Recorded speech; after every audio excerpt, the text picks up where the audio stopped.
Aí, vamos ver se agora vai dar certo, pessoal. Então vamos chegando, vamos com fé. Se Deus quiser, agora vai dar certo. Vamos chegar. Eita, nós. Tecnologias são assim, né? Imprevisíveis. Vai dar certo, Maria Clara. Com certeza. Daqui a pouquinho a Mayra também chega por aí. E vai dar tudo certo. Fé. Muito, isso mesmo, Aline, fé. Tá sem som aí? Vocês estão me ouvindo bem? Qualquer coisa vocês me falem aí, tá bom? Parece que tá tudo bem por aqui. Ainda não chegou o pedido da Mayra, não. Mas vamos que vamos.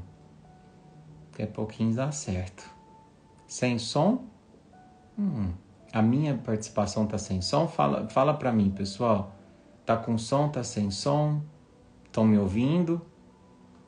O Neto falou que tá de boa. A Aline também. Tereza também. Então, se tiver às vezes sem som no de vocês, entra e sai novamente.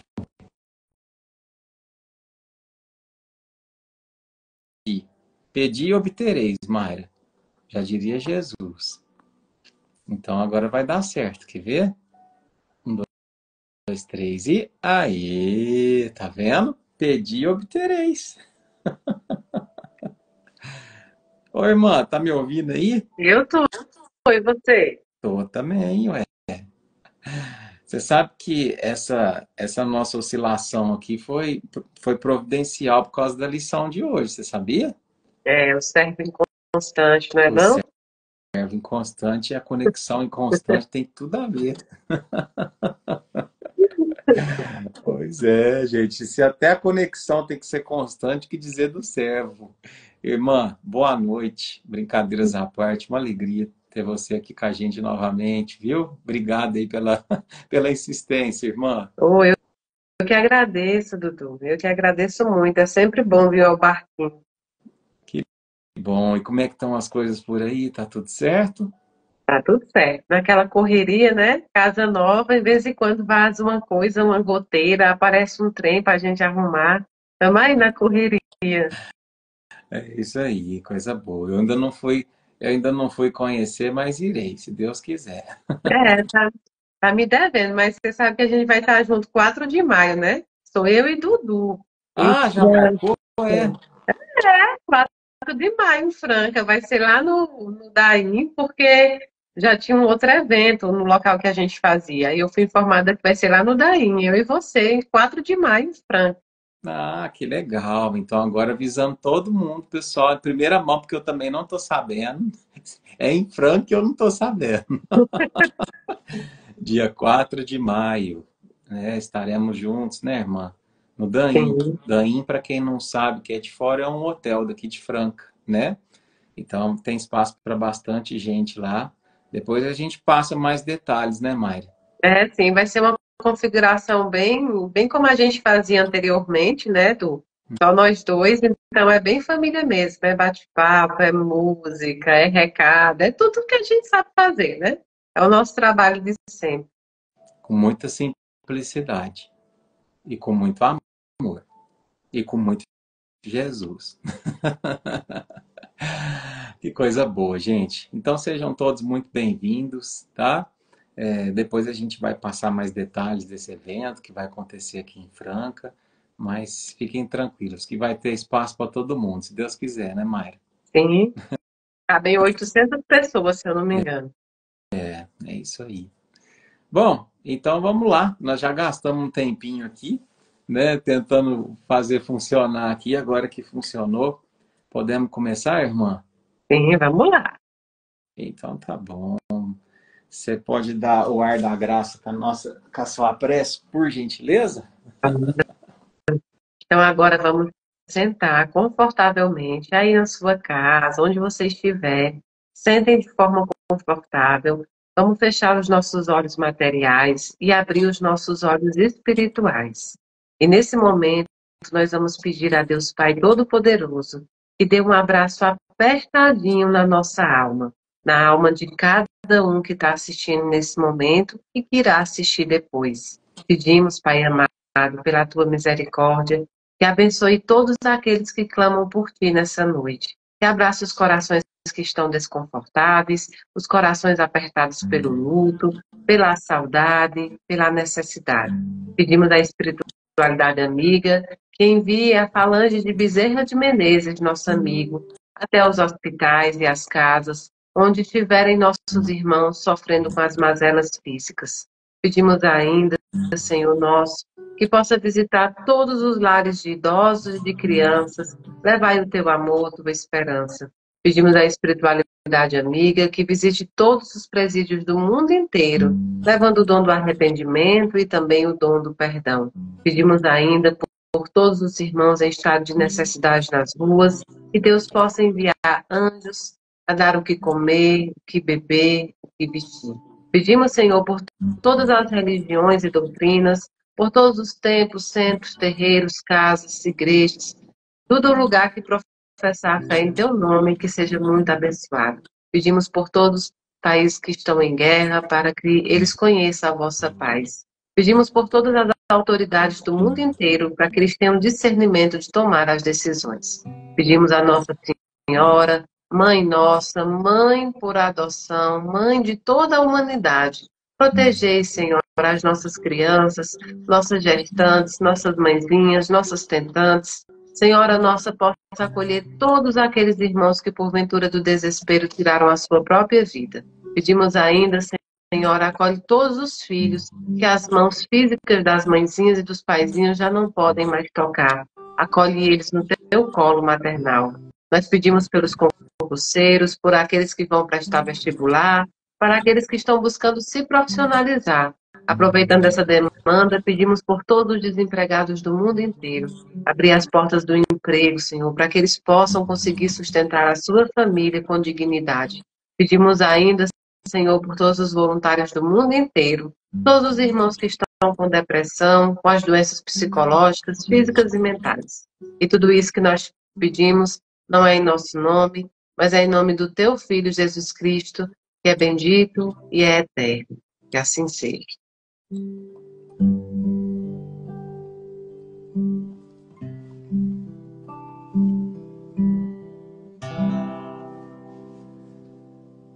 Ao anoitecer, em Cafarnaum, na casa de Pedro, tão simples, casinha comum, se enchia de paz, repleta de luz, ouvindo as palavras eternas do Mestre Jesus. Vou me imaginar sentado ali entre João, Pedro, Tiago, André e Levi, à beira do lago de Genesaré, dançando na alma pra sempre sementes de fé. E eu tão criança ainda, naquele lugar, quem sabe Jesus me levasse para passear no quintal da casa de Pedro, à luz do luar, sentindo a brisa da noite e o perfume do ar.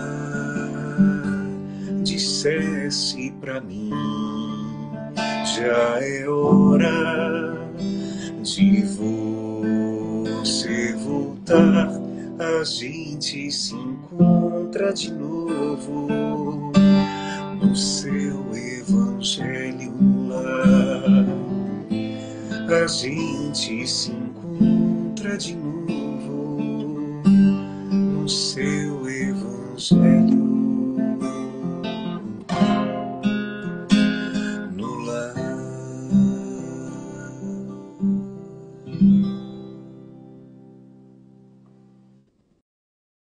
Que assim seja.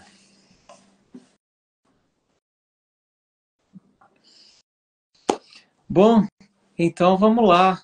Vamos lá, meus irmãos. Vou pedir licença para a gente desativar aqui os comentários e já sintonizando aqui no melhor pensamento, na melhor vibração, né?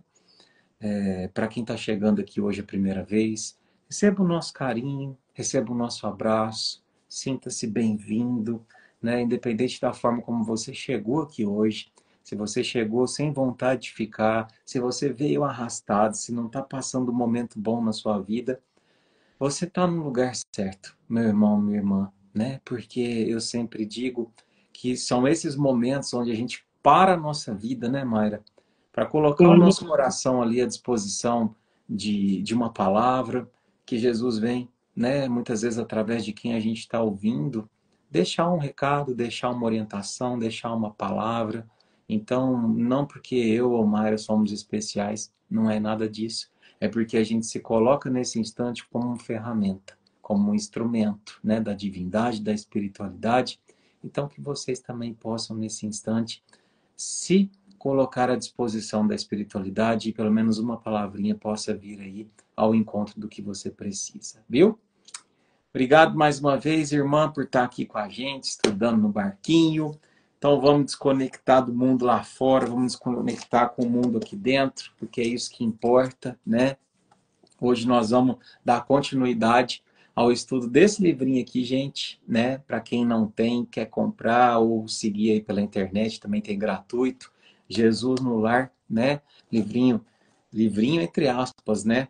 Esse livro nada mais é do que os bastidores das reuniões na casa de Simão Pedro, né? É como se retratasse aqui o culto do evangelho no lar que Jesus fazia junto com os apóstolos. Então, olha só, até essa música que eu comecei cantando, né, que chama-se Encontro Marcado, ela tem a ver com este livro, né? Então, a gente vai ter acesso aqui aos bastidores, né? Sempre que a gente for estudar uma lição dessa, aos bastidores. Não, tudo bem, eu sempre vi Jesus, sempre vi os apóstolos sair pregando, tal, mas como é que eles se preparavam para isso? Eles se preparavam em reuniões que são trazidas aqui neste livro, né? Então, a gente tem aqui um tesouro na nossa mão, né? A gente tem aqui um arquivo confidencial, né, da preparação divina junto com os apóstolos. E hoje, gente, hoje nós vamos estudar uma lição que é muito presente, né? É uma lição com fundo psicológico muito interessante, que é a lição do servo inconstante, né? Apesar de ter esse nome meio esquisito, né? A gente, primeira hora que eu bati o olho assim, sabe, Mário, eu falei, nossa, servo inconstante, deve ser uma coisa difícil de entender, né? O que significa isso? Mas não é nada disso, né? A lição de hoje não somente é fácil de entender, como é fácil a gente se identificar nela, né? Então, eu acho que hoje, Mayra, como é uma lição que tem uma continuidade, irmã, eu pensei em lê-la direto e a gente vai tentando assim traduzir alguma parte que for uma palavrinha um pouco mais difícil para ficar mais fácil. Pode ser assim, irmã? Pode sim. Então tá bom. Então vamos lá, gente. Capítulo 5, o servo inconstante. Para começar, né, quando a gente lê inconstante, significa que não tem constância, que não tem permanência, que está sempre pulando de galho em galho. Ele não consegue ter ali uma continuidade, uma constância, né? Então vai falar a historinha desse servo. E quem conta essa história é Jesus, que está lá, começa assim. À frente de todos os presentes, o mestre narrou com simplicidade. E ele começa uma história.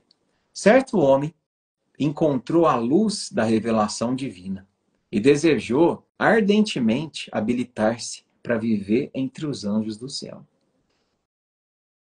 Tanto suplicou essa bênção ao Pai que por meio da inspiração, o Senhor o enviou ao aprimoramento necessário, com vistas ao fim que se propunha. Então, antes da gente continuar, só trazendo aqui, explicando para vocês. Jesus começa a contar a história de um certo homem que, num determinado momento da vida dele, se deparou com a revelação divina. O que é essa revelação divina? Com a mensagem de que existia uma vida após a morte, da angelitude, que havia um lugar bom, que havia um pós, né, sofrimento muito benéfico. E aí, esse homem, tendo entrado em contato com essa história, ele quis ardentemente viver nesse lugar. Como ele diz aqui, ó, entre os anjos do céu. Ele falou, nossa, eu preciso ir para esse lugar.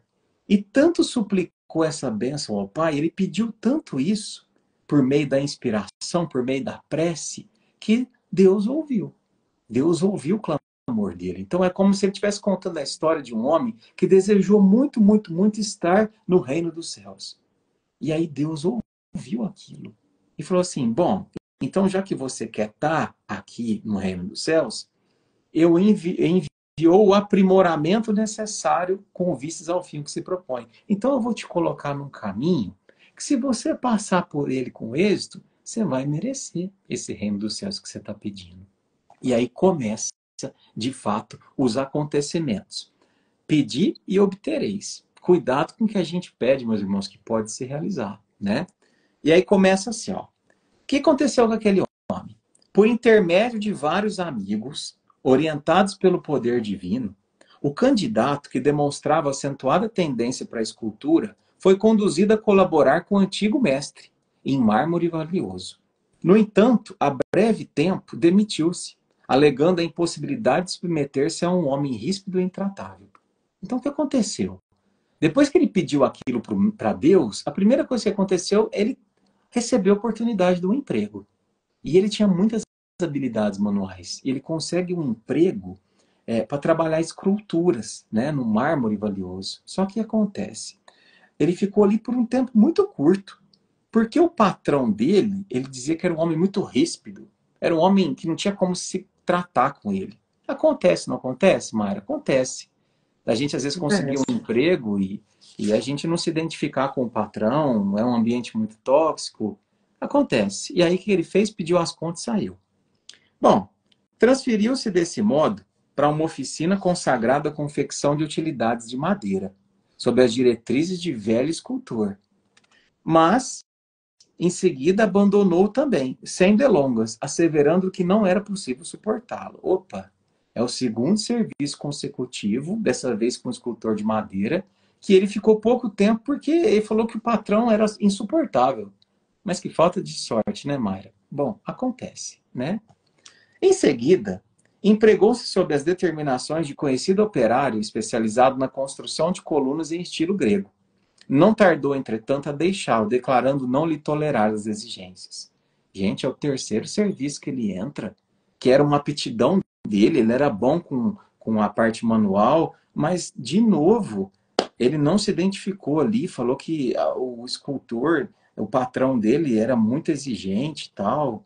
Depois ele foi para um trabalho sob as ordens de experimentado escultor de ornamentações de arcos festivos, mas, fim de uma semana, fugiu aos compromissos, afirmando haver encontrado um chefe por demais violento e irritadiço. E aqui a gente já começa a acender uma luzinha, né? 1 é pouco, 2 é bom, 3 é demais. Gente, era a quarta vez. A quarta vez que ele vai para um lugar que não fica nesse lugar, afirmando ser culpa do chefe, porque o chefe era muito violento, que era muito irritadiço. E depois colocou-se sob a orientação de um fabricante de arcas, de quem se afastou em poucos dias a pretexto se tratar de uma criatura desalmada e cruel. Bom, aqui eu vou parar, só para a gente conversar um pouquinho. O que aconteceu com esse homem? Esse homem pediu numa prece, ele clamou numa prece que ele pudesse ocupar o reino dos céus, quisesse estar ali entre os anjos do céu. E aí começou a acontecer algumas coisas na vida dele. Ele começou a conseguir alguns empregos sucessivos, mas ele não conseguia permanecer em nenhum desses empregos. Porque em todos esses empregos, ele tinha dificuldade com o patrão. Uma hora o patrão era muito intolerante, o outro ele era cruel, o outro ele era exigente demais. E aí já começa a acender uma luzinha. Por que que ele era tão inconstante? Será que de fato a culpa era dos patrões? Guarda aí, que a gente vai continuar. E assim, de tarefa em tarefa, de oficina em oficina, o aspirante ao céu dizia, invariavelmente, que lhe não era possível incorporar as próprias energias à experiência terrestre, por encontrar em toda parte o erro, a maldade e a perseguição nos que o dirigiam, até que a morte veio buscá-lo à presença dos anjos do Senhor. Então, o que que ele começou a dizer? A justificar que na Terra era muito difícil de viver. Ele não conseguia empregar as energias do bem dele para poder fazer o bem, para poder amar, para poder ajudar, porque todo lugar que ele ia tinha perseguição, tinha erro, tinha maldade. Então, olha só que vítima que ele era do mundo que ele estava, não é verdade? Bom, e aí acontece que ele morreu. E com surpresa, porém, não encontrou os anjos do Senhor tão sorridentes quanto ele esperava que fosse encontrar. Um deles então avançou, triste, e indagou: amigo, por que você não se preparou ante os imperativos do céu? Então, ele achou que quando ele fosse desencarnar, ele fosse encontrar os anjos do Senhor que ele estava tão esperando. Perceba que é uma alegoria, né, gente? Mas os anjos do Senhor não estavam com cara boa pro lado dele. Por quê? Porque eles chegaram indagando para ele. Você não se preparou diante das situações? Você não tinha pedido lá na sua prece que você fez antes de conseguir cada emprego daquele, que você alcançasse o reino dos céus? Você não enfrentou todos eles? E aí o interpelado, que identificava a própria inferioridade nas sombras em que se envolvia, clamou em pranto que só havia encontrado exigência e dureza nos condutores da luta humana. Então ele falou assim: não, sabe o que é, seu anjo? É porque todo lugar que eu fui, eu só encontrei dureza, exigência, um ambiente pesado. Então eu não consegui progredir. Por isso que eu estou aqui nesse lugar. A culpa não foi minha. Eu fui vítima de um meio. E aí o mensageiro, no entanto, observou com amargura. O anjo vira para ele e fala assim: o pai chamou-te a servir em teu próprio proveito, e não a julgar. Cada homem dará conta de si mesmo a Deus. Ninguém escapará à justiça divina que se pronuncia no momento preciso. Como pudeste esquecer tão simples verdade dentro da vida? O malho bate a bigorna, o ferreiro conduz o malho, o comerciante examina a obra do ferreiro, o povo dá opinião sobre o negociante, e o Senhor, no conjunto, analisa e julga a todos. Se fugiste a pequenos serviços do mundo, sob a alegação de que os outros eram incapazes e indignos da direção, como poderás entender o ministério celestial? Ou seja, sabe o que eles falaram para ele? Falou assim: escuta, o pai te chamou para servir em teu próprio proveito. Era para você trabalhar dentro de você. Escuta, sobrou tempo para você ficar julgando os outros e tempo de menos para você trabalhar. Você não está entendendo que não foi uma coincidência. Você pular de trabalho em trabalho e encontrar pessoas que de repente não eram tão amáveis assim, que testavam o seu orgulho. Percebe? Você não pediu? Então o pai te concedeu. E aí parece que caiu a ficha do servo inconstante.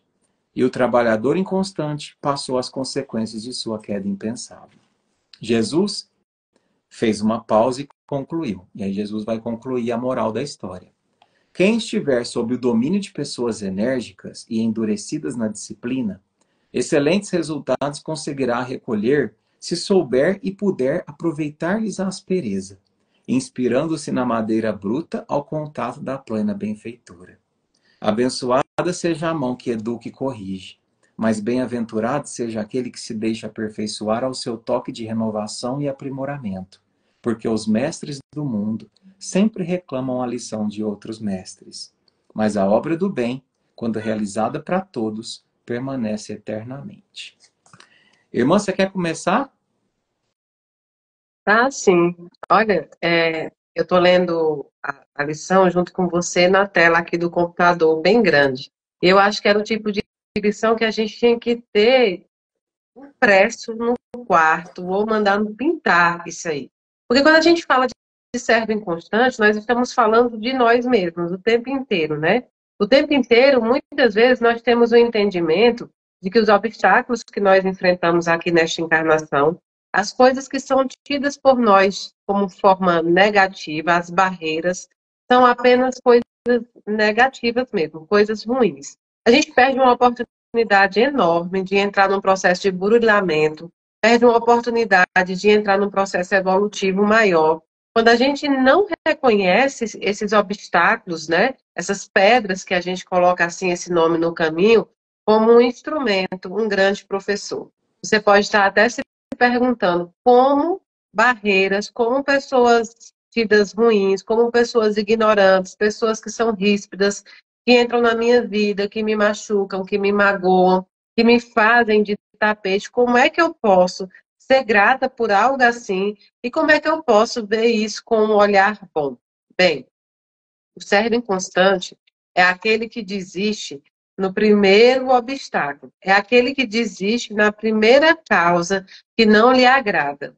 O servo inconstante, ele tem uma missão, ele quer um resultado. Ora, nós queremos bons resultados, seja de uma vida eterna, seja nessa vida, nós queremos galgar coisas que são boas ao nosso entender.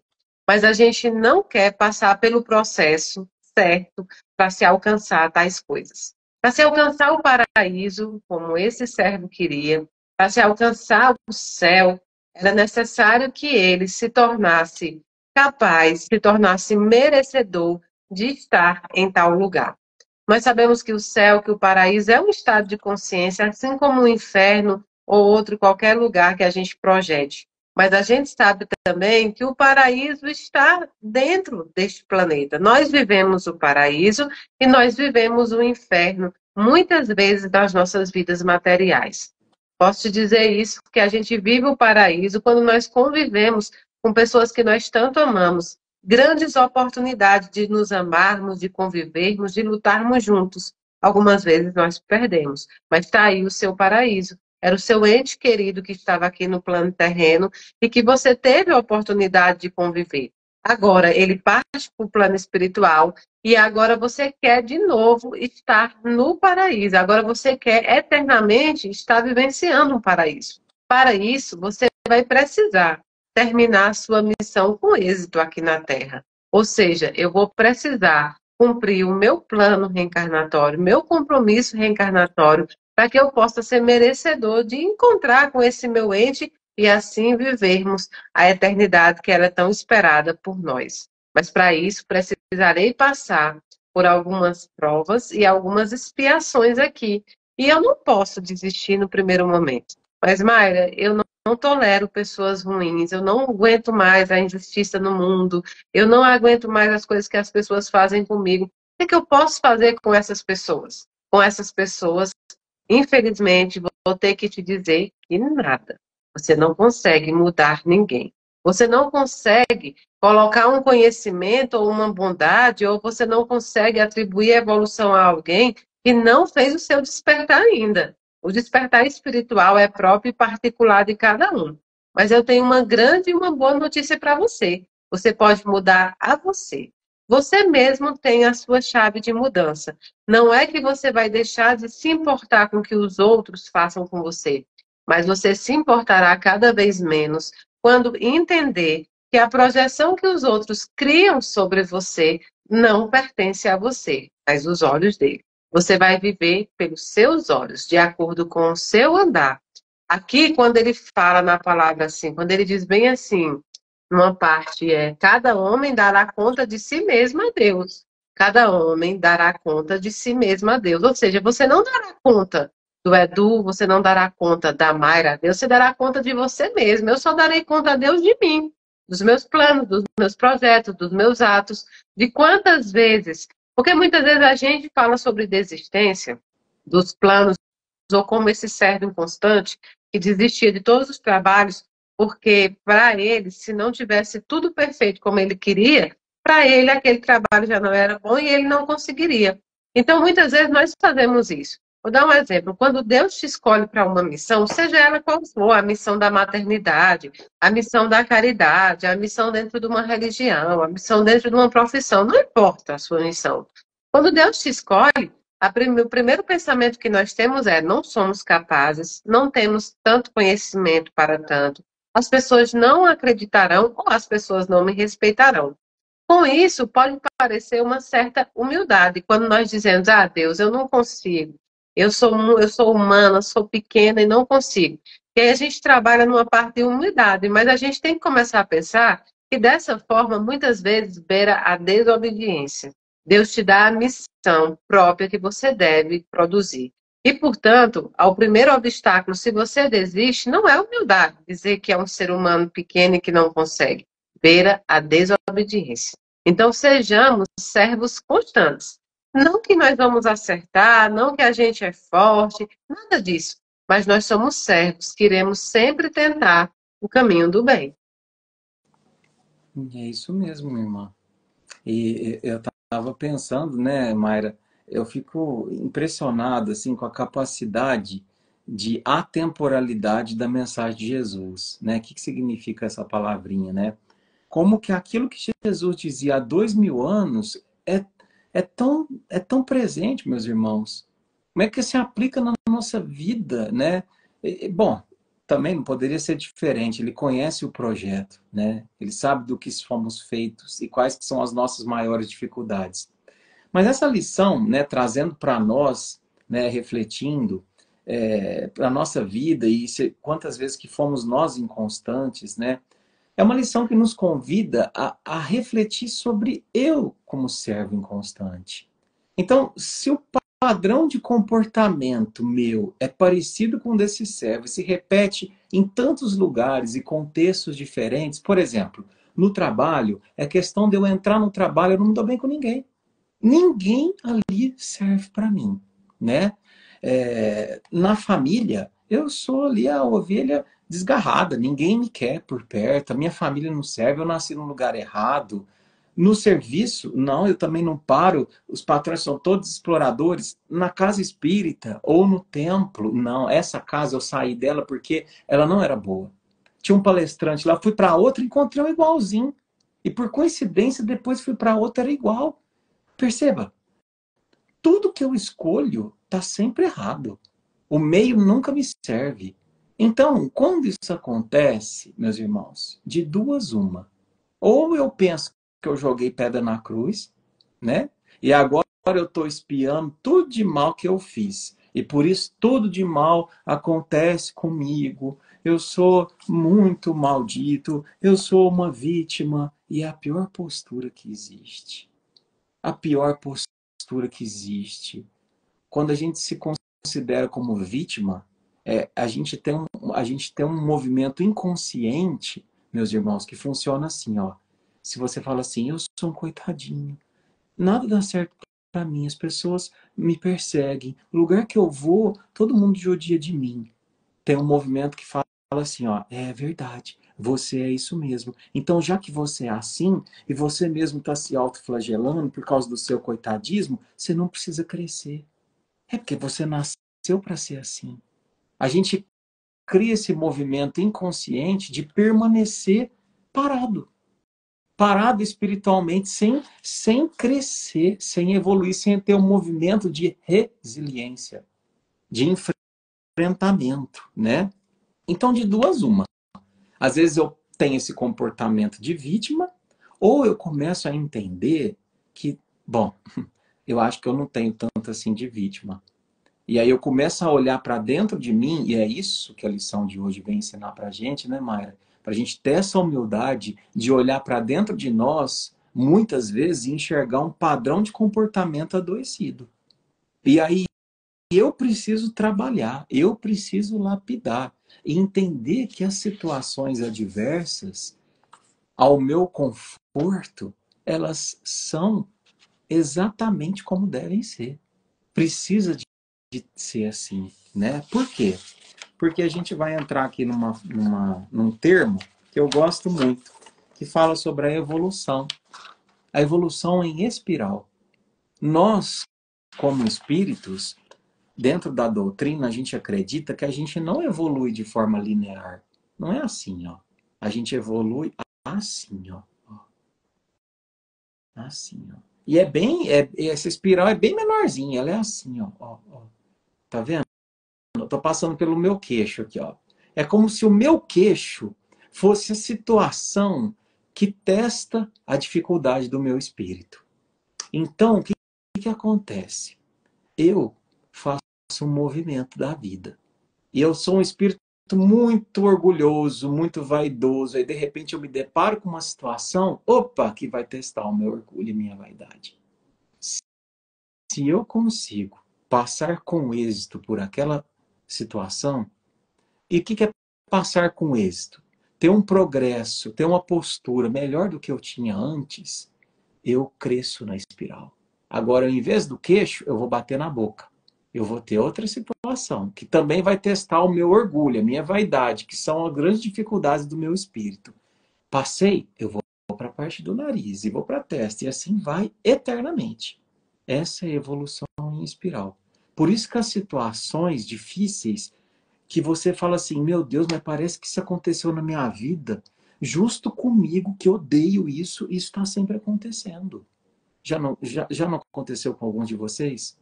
Né?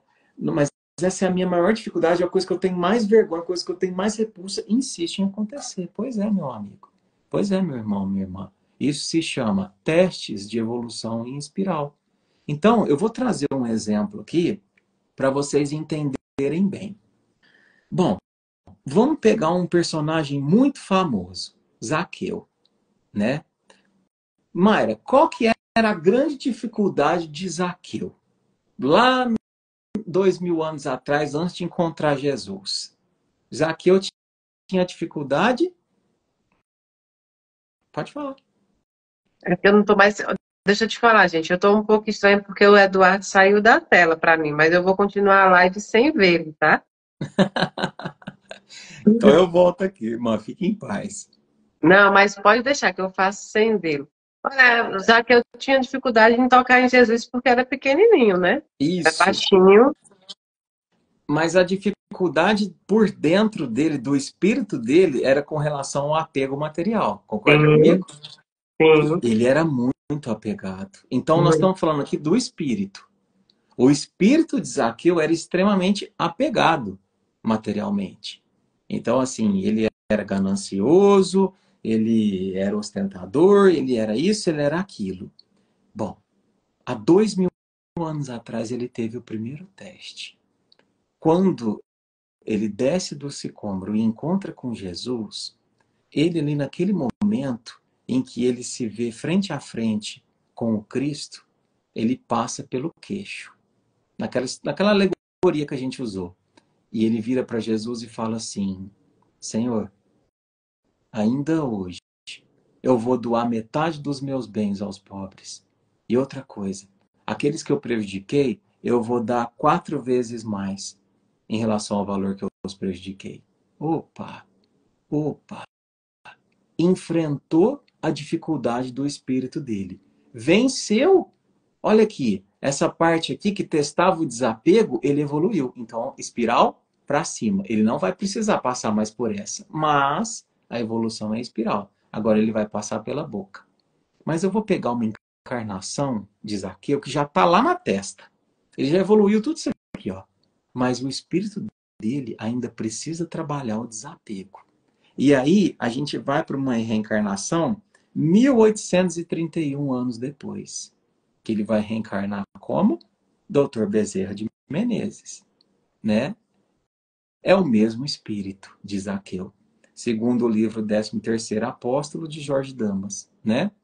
E ele ainda traz a necessidade do trabalho do desapego.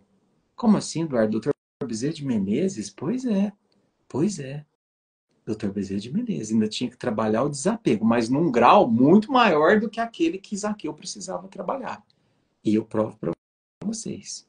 Ele vem como um médico, o médico dos pobres, que trabalharia não em retorno material, mas em retorno de caridade. E ele tem a prova maior do desapego quando ele se encontra, por exemplo, com uma mulher que vira para ele e fala assim: doutor Bezerra, meu filho está com isso, isso e isso. Ele vai lá, faz a consulta com ela gratuitamente, como ele sempre fazia, prescreve o medicamento e fala assim: olha, minha irmã, é só você comprar esse medicamento aqui e dar para teu filho que vai ficar bom. Doutor Bezerra, mas eu não tenho nem dinheiro para comprar comida. Como é que eu vou comprar esse medicamento? Naquele instante, doutor Bezerra passava pela prova do desapego. Mais uma vez, já bem mais evoluída. Vocês estão entendendo? Naquele instante ele põe a mão no bolso, não tinha um centavo. Olha para ele e encontra um anel de formatura que ele tinha quando ele se formou médico. Então ele pega, tira o anel do dedo, entrega para ela e fala assim: pronto, pode ir lá comprar seu remédio. Venceu mais uma vez a evolução da espiral do desapego e cresceu. Então, vocês percebam que a situação, a essência, ela sempre vai se repetir, buscando testar, olha o nosso orgulho, olha o nosso egoísmo, olha o nosso apego ao longo das existências. E a grande reflexão da história do servo inconstante é: até quando que a gente vai ficar fugindo de pessoas e de situações que são colocadas no nosso caminho com o objetivo de despertar a nossa evolução? Percebe? Até quando nós vamos ficar fugindo? Óbvio que eu não estou dizendo aqui e nem incentivando a manutenção de relacionamentos e de situações onde a gente fique num lugar que seja emocionalmente tóxico mesmo. Mas percebe que a gente às vezes cria um padrão de comportamento que qualquer coisa que desagrada, uma amizade, um relacionamento, um trabalho, a gente foge, a gente não enfrenta, a gente quer o travesseiro limpinho, o lençol limpinho e qualquer tipo de coisa que viole o meu orgulho e o meu egoísmo, eu saio fora. Como que cresce desse jeito, Mayra? Eu acho que uma das maiores dificuldades que nós temos é justamente reconhecer esse tipo de relacionamento. Nós vivemos num mundo hoje em que as pessoas estão acostumadas a trocar. E aí, como trocam de objetos, também acostumaram a trocar de pessoas. Explico. A gente tem um celular que foi lançado no início do ano, em janeiro. Em dezembro, vão começar a lançar o outro. É o mesmo celular, com algumas modificações. Mas aí a tela ganhou desse celular. E você fala: vou aproveitar que já lançou outro celular, e a câmera é um pouquinho melhor do que eu já comprei esse ano, e vou aproveitar para trocar. Não vou pedir para consertar, vou trocar. Então a gente começou a trocar objetos de uma forma assim desnecessária, sem ter que consertar. E a gente levou esse comportamento também para as relações. Muitas vezes nós não consertamos relações, nós trocamos pessoas para sair de uma relação que poderia ser consertada com diálogo, com paciência, com resiliência, com mudança de ambas as partes, seja qual for os autores dessa relação. Nós preferimos trocar de pessoas. Nós preferimos, muitas vezes, encerrar ciclos que não deveriam ser encerrados. E a sabedoria está justamente em saber qual ciclo é preciso encerrar. Logicamente que relações tóxicas, relações violentas, de assédio moral, sexual, assédio psicológico, devem ser encerradas mesmo por aí. Porque mesmo que você tenha um plano reencarnatório com aquela pessoa, permanecer nesse convívio, permanecer nessa caminhada, vai adquirir débitos para ela mesma. Então, o plano reencarnatório não vai ser cumprido, porque você está angariando débitos para essa própria pessoa, também para você. Então, eu gosto de uma frase do Jorge Elahad, que ele fala: dos males, o menor. Se eu não pude cumprir meu plano reencarnatório, não foi possível por conta de uma outra situação, que eu possa ir por um outro caminho, porque eu irei reencontrar essa pessoa, eu irei ter que cumprir, mas agora no momento posterior e mais correto. Então, eu acho que uma das maiores dificuldades agora é saber quais relações devem ser fechadas, ciclos encerrados, daqueles que ainda podem ser consertados. O servo, quando ele é constante, ele tem uma constante também de modificação de si mesmo. É um pouco como o Espiritismo fala, né? O bom espírito, o verdadeiro espírito é reconhecido pela facilidade que ele tem de domar as suas más inclinações, pela facilidade que ele tem de estar sempre reformando a sua conduta moral. O servo constante, ele está sempre em plena produção, em modificação sempre. Ele está sempre em construção. Ele nunca encerrou a sua construção evolutiva em determinado momento. Então, eu sempre acho que quando a gente fala sobre constância, é constância no amor, é constância na caridade, mas é constância, acima de tudo, na nossa reforma íntima. Muitas vezes o problema não são as pessoas, não são os lugares, não são a profissão que você escolhe. É justamente você. Tem algo faltando ou a mais dentro de você que não permite que você se reconheça como um fator problemático dessas relações. E é difícil mesmo. Nos reconhecermos como um verdadeiro fator problemático é de difícil elucidação. Porém, faz parte do processo evolutivo, faz parte de desencadear o nosso autoconhecimento, também espiritual. Só você se conhece melhor do que qualquer pessoa. Vejam, quando tem fofocas, essas coisas, você tem certeza que em certo momento você pensa assim, ou você pensa, oh, ela nem me conhece, eu sou pior do que ela imagina. Ou você pensa, não me conhece, eu não sou isso. Ou seja, você se conhece, só você pode se reformar, só você pode se melhorar. Você não vai se melhorar para os outros, é para você mesmo, entenda isso. A consequência de tornar o mundo melhor para os outros vem justamente do ato de tornar o mundo melhor para você mesmo. Nós vivemos num mundo de expiação, então não dá para fugir dessas expiações. Nós vivemos num mundo de provas, não dá para fugir das provas. Agora dá para enfrentá-las com o maior bom ânimo possível. Essa vitimização que o Edu falou, ela torna-se crônica e doentia quando nós nos colocamos nesse papel o tempo inteiro. O mundo inteiro é ruim para você, todos os dias alguém é ruim para você, todos os comportamentos não te agradam, ou seja, você não se conhece, então é impossível que alguém possa te conhecer profundamente a te agradar se você sequer se conhece. Eu acho que o autoconhecimento moral, material e espiritual é o que valida a nossa evolução aqui no planeta Terra. E a gente falando sobre isso, e antes de entrar na live, eu conheci um espírito, um menino lindo, moreno, lindo mesmo, Fabrício, que falava justamente sobre isso. Ele disse, agora já não adianta mais gaiolas, é verdade. Não adianta mais gaiolas. Gaiolas já não nos prendem mais porque nós temos um espírito livre. Mas a liberdade desse espírito que nós temos, o livre-arbítrio que nós adquirimos, também é, de fato, uma responsabilidade sem tamanho. Ou seja, só você pode se punir e só você pode se amar. O resto, os outros, é consequência desses seus atos. E eu acho que é importante, então, né, Mária, para a gente finalizar, a gente pensar. Então, qual que é o avesso da inconstância? O que é o avesso daquele que pinga, pinga, pinga, pinga daqui, pinga de lá e não para em lugar nenhum, está sempre fugindo? O avesso da inconstância é a permanência.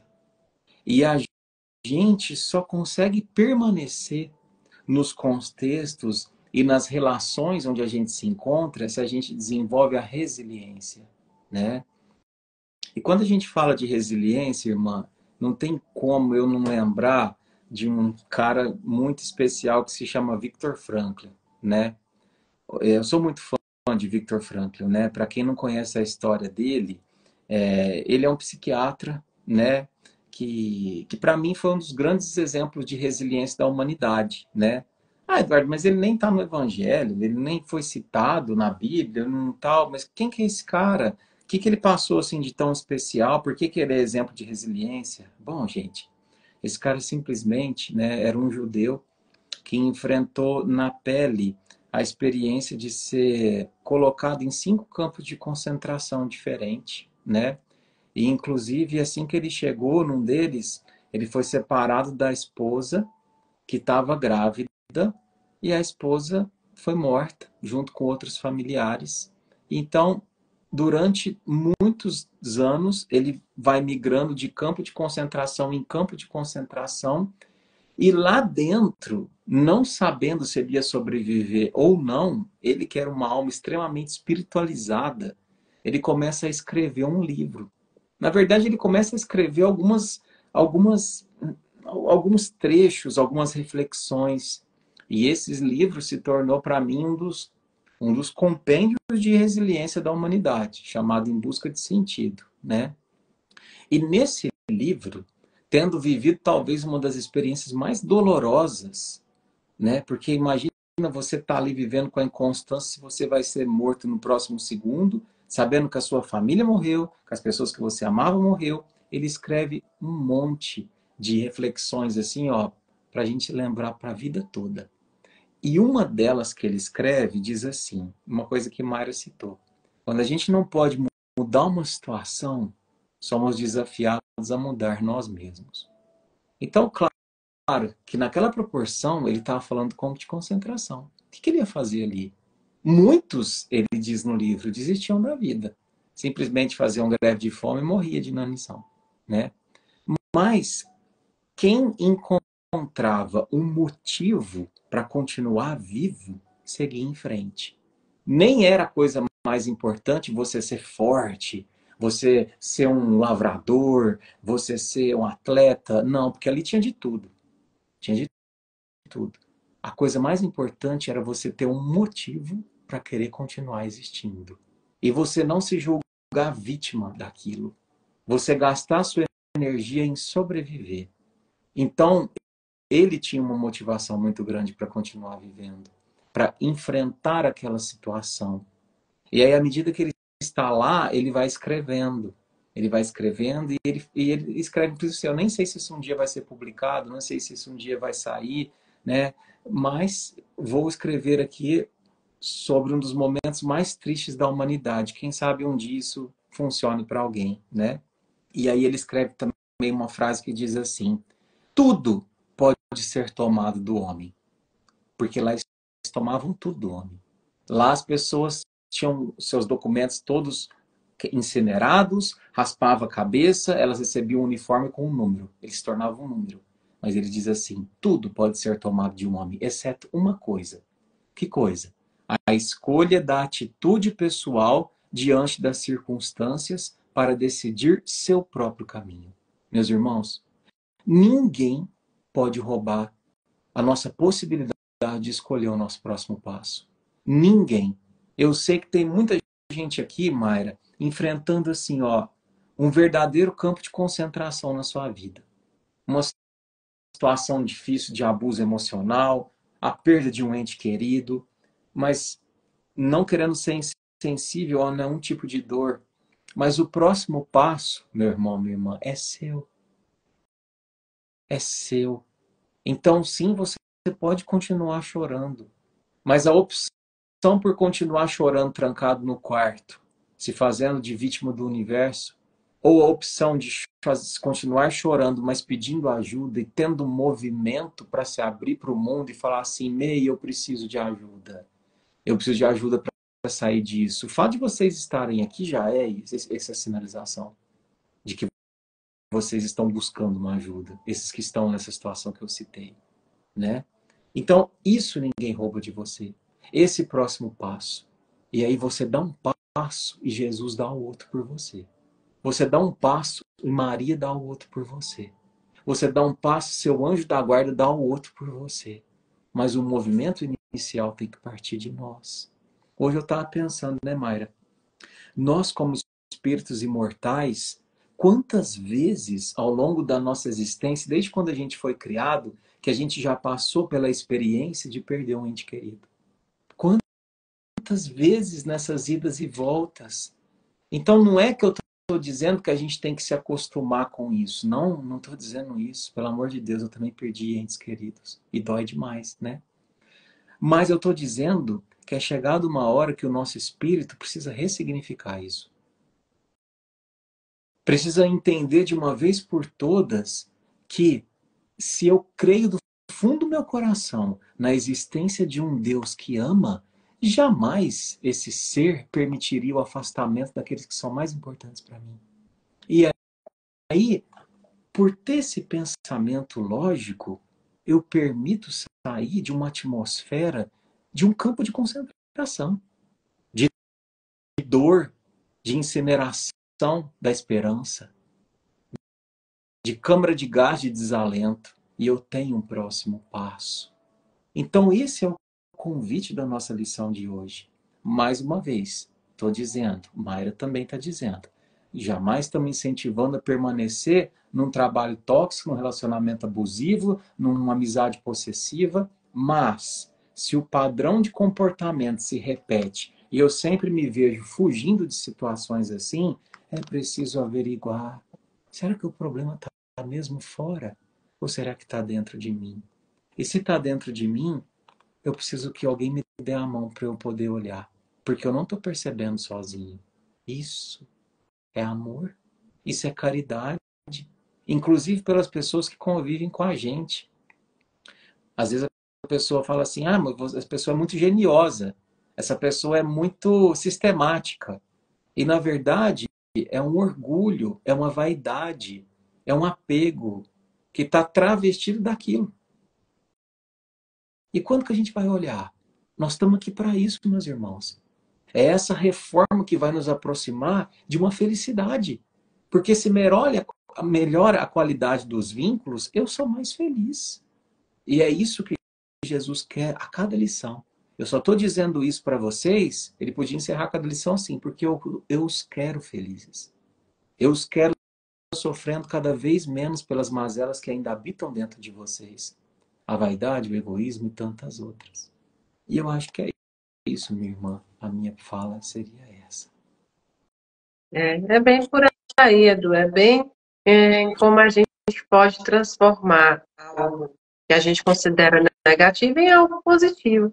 Quando você fala que quando se repetem os comportamentos, quando a gente está sempre numa posição de vítimas e as pessoas de algozes, na realidade pode até ser que essas outras pessoas também, todas as vezes, externamente, sejam ruins, sejam malvadas com a gente. Mas ainda assim o problema será nosso. Por que nós nos colocamos em relações desse tipo sempre? Porque a gente está sempre se envolvendo com pessoas violentas, com pessoas que guerreiam, com pessoas que não buscam a paz. Então, mesmo assim, mesmo que todas as pessoas, que você tenha razão e que todas as pessoas tenham te maltratado, porque tem isso também, pode ser que todas as pessoas tenham te maltratado, porém, ainda assim o problema está dentro de você. Por que você está repetindo esse padrão de comportamento em amizade, em amoroso, em quê? Repetir esse comportamento? Por que estar junto?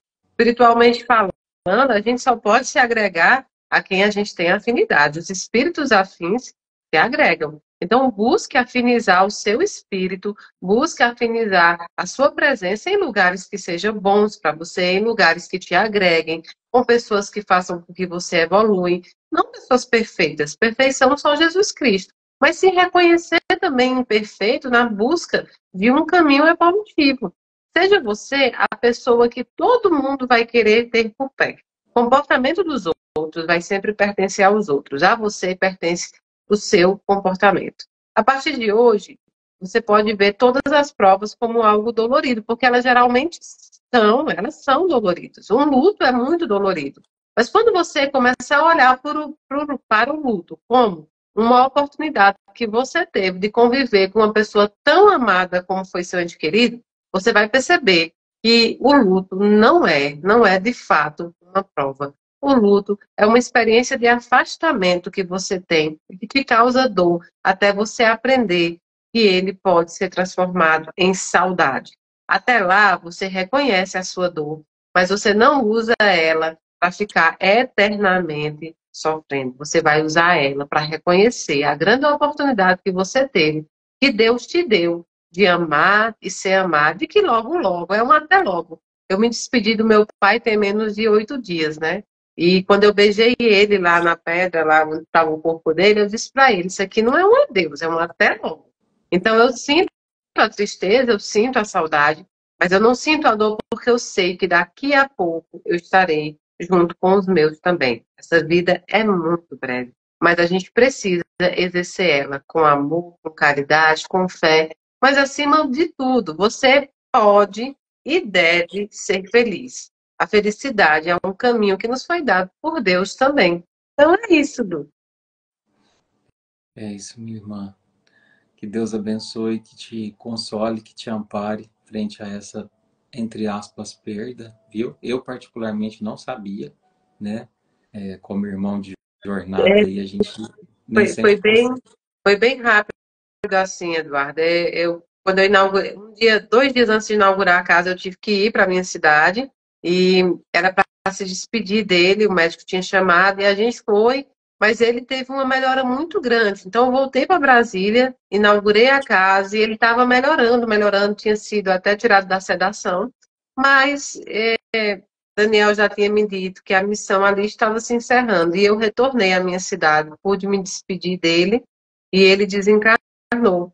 Então, eu passei o processo do desencarne com ele, o processo burocrático também com ele, e tive essa experiência, assim, que eu nunca tinha passado o processo burocrático, né, anterior ao luto, de ir atrás de certidão, de urna. Eu acho que isso foi mais, pesou muito para mim. Mas eu me lembro de ter beijado ele, assim, 1 milhão de vezes ali no hospital e ter dito a ele, não é um adeus, é um até logo, porque daqui a pouco eu vou estar junto aí com você. Conversei muito com ele. Então, de fato, eu não sinto a dor, eu sinto saudade dele, eu sinto tristeza, mas sei que daqui a pouco eu vou estar com ele e sei também que por mais que eu não possa vê-lo, ele vai estar sempre, quando tiver a oportunidade, perto de mim também. Com certeza. Às vezes é engraçado, né, irmã? Às vezes, desencarnado, eles ainda estão mais perto do que quando estavam encarnados, né? Sim, sim, absolutamente. Porque agora a barreira física não existe mais, né? Então, receba o nosso carinho, nosso abraço, irmã, viu? E hoje, meus irmãos, Mayra, eu gostaria muito mesmo que todo mundo assim parasse mesmo o que está fazendo agora, porque eu vou precisar, nós vamos precisar muito da tua prece nesse instante, por algo muito sério que está acontecendo com as crianças do Congo, na África, né? Eu estou até com a camisa do Fraternidade Sem Fronteiras aqui. Eu conversei com o Wagner, que é o presidente do Fraternidade Sem Fronteiras essa semana, e eu acho que muita gente que acompanha o projeto sabe, né? Que as crianças que estão sendo salvas, né? Os órfãos da guerra que estão sendo salvos, estão sendo levados para um lugar, foram levados para um acampamento, né? Que eles montaram, construíram, mas o que acontece? Os rebeldes, eles ouviram notícias que eles estão chegando até a cidade desses acampamentos. Então, assim, eles estão morrendo de medo, né? Porque não se sabe qual é a reação de lá. Lá não tem. É uma situação muito triste de desamor da humanidade, né? Então, imagina, são quase 400 crianças que foram resgatadas, e então eles estão tendo que fazer um movimento para tirar essas crianças dos acampamentos, porque qual é o risco dos rebeldes chegarem lá e acontecer uma tragédia, né? Então, eles estão sendo deslocadas essas crianças para outros lugares. 200 crianças já foram, e agora, nesses dias, hoje, amanhã, eles vão deslocar o resto das crianças. Então, assim, ele me pediu, e pediu a todos, para que a gente pudesse unir muito, meus irmãos, em oração. Porque isso, eu não sei por qual motivo que não se mostra em lugar nenhum, né? Mas não importa, não vamos ficar discutindo isso ou aquilo. Essa lição de hoje nos ensinou a não encontrar culpados, mas ser agentes transformadores. Então, dentro da sua crença, se você é espírita, se você é católico, se você é protestante, se você é do candomblé, se você é umbandista, não importa. Nesse minuto, eu vou te pedir, do fundo do meu coração, por amor ao Cristo, pare o que você está fazendo, se concentre e nós vamos fazer uma prece juntos. Nossos 600 corações aqui, Mayra, conectados e enviar essa oração para essas crianças. Lá na República do Congo, lá na África, A gente sabe que o amor e o pensamento não têm fronteiras, meus irmãos. Então, nesse instante, nós vamos enviar nossas vibrações para lá, tá bom?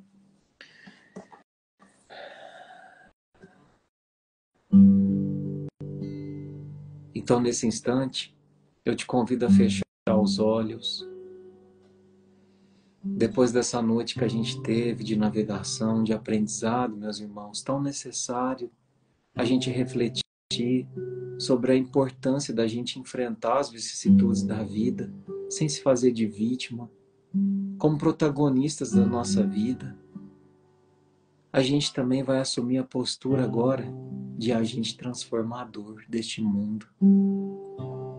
Porque quando você coloca um sentimento de amor nesse mundo, você já está transformando ele.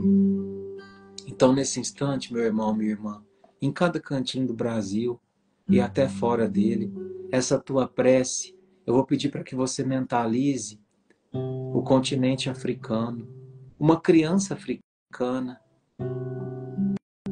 mais especificamente o país da República do Congo, mais especificamente Fraternidade Sem Fronteiras, aquela entidade de amor que busca auxiliar, que busca amar, que busca fazer o que Jesus veio nos ensinar. E nesse instante a gente pede, Senhor, cada coração aqui unido, que Nossa Mãe Maria Santíssima, que nossos espíritos amigos possam se mobilizar e ir até aquele continente, Senhor Jesus, levando paz, levando amor, levando proteção àqueles coraçõezinhos tão sofredores, que sofrem a privação da fome, da violência. Muitos testemunharam, às vezes, a morte dos próprios pais. E a gente sabe que está tudo nos teus desígnios, Senhor. Não questionamos isso, mas a gente endereça essa nossa prece, esse nosso movimento de amor, no sentido de que seja criado um campo de proteção em torno daquelas crianças, em torno dos voluntários do Fraternidade Sem Fronteiras. E que esses irmãos que ainda perseguem, que matam pelo poder, pelo dinheiro, pela corrupção, que nesse instante possam receber um abraço pessoal do Cristo, para terem sido despertos e entender o real sentido dessa vida. Obrigado, Jesus, e coração que o Senhor nos ensinou, como irmãos unidos pelo teu amor, a gente encerra a nossa live de hoje, vibrando amor e vibrando proteção. Pai nosso, que estais no céu, santificado seja o vosso nome. Venha a nós o vosso reino. Seja feita a vossa vontade, assim na terra como no céu. O pão nosso de cada dia nos dai hoje, Senhor. Perdoa, Pai, as nossas ofensas, assim como nós perdoamos a quem nos tem ofendido. E não nos deixeis cair em tentação, e livra-nos de todo o mal, hoje, agora e sempre. Que assim seja, graças a Deus. É isso. Mayra, mais uma vez, irmã, obrigado pelo teu amor, pelo teu coração conectado ao nosso, viu? Desculpa qualquer falha aqui hoje. E que Jesus possa também te abraçar, te consolar, envolver seu paizinho com todo o amor do mundo, para que essa transição e esse recomeço também no outro plano seja sereno e breve, viu? O Edu, eu que agradeço a você e agradeço a todo mundo. E a gente está sempre junto. Quero também mandar meu abraço para o Wagner, né? A situação lá realmente é muito difícil e eu acho que a gente está aí planejando outra live para ajudar também financeiramente, porque até para tirar essas crianças de lá, né, Edu, tem um gasto e agora, assim, agora fora do real mesmo. Parece assim tão longe os problemas, mas é muito próximo da gente, né? É muito próximo daqui. Então, quero agradecer muito todo mundo. Muito obrigada pela oportunidade, Dudu. Mês que vem eu tô aqui de novo. Se Deus quiser, minha irmã, enquanto Ele permitir a nossa caminhada lado a lado, estaremos juntos, viu? Um beijo na sua alma, minha irmã. Um beijo para todos, pessoal. Obrigado por estarem aqui com a gente, aprendendo, caminhando e evoluindo devagarzinho, em espiral, a gente chega lá. Um beijo, fiquem com Deus. Tchau, tchau.